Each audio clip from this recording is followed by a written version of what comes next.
are we really going to make it from a fossil-based fuel society into a renewable society? Where do you see the new real breakthroughs? And how are we going to make sure that we set the price on the externalities? How do we internalize the externalities that we are currently seeing in the global energy mix? Well, the rich countries have to play a central role, both funding R&D and having policies. In some cases, carbon taxes will be used to drive the demand for these clean products. And only by doing that in an aggressive way will the economic costs be brought down enough that we can turn to all the middle income countries and say, okay, change your whole cement industry, change your whole steel industry, and yet, it's not holding you back from, your economic growth. The number of companies working on these things is very exciting. And some of them will fail, a lot of them will fail. But, we only need a reasonable number, a few dozen of them, to make it through. And that's what we have to accelerate.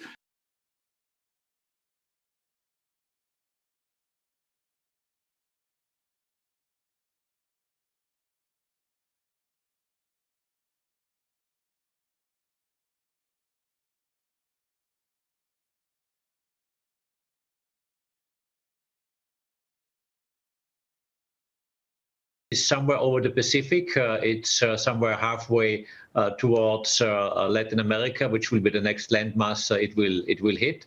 And I just heard some sound. I think we are connected to Houston. And Josef, like European Space Agency Director General in Davos, I can hear you loud and clear. This is Matthias Maurer, astronaut on the space station. How do you read me? Very good. Hello, Matthias. Very nice to hear you. Very nice to see you. As always, you are in good shape.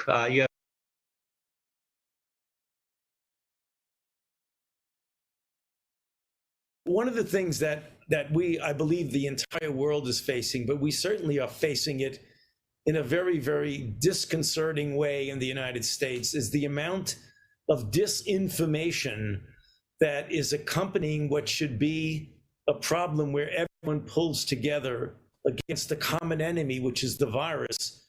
We have disinformation that is entirely destructive to a comprehensive public health endeavor. And I'm not sure how we're going to counter that except by getting out as much correct information as we possibly can and use the social media in a positive way as opposed to in the somewhat destructive way that it is being used right now.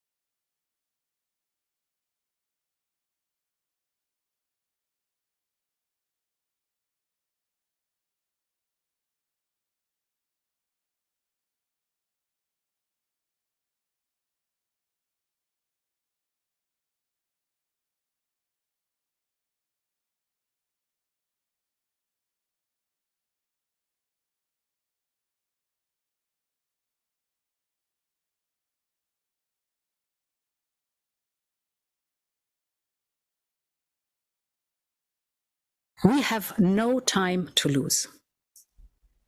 And this is why I can announce here today that we will propose our European Chips Act in early February. What does it do? It will help us to make progress across 5 areas.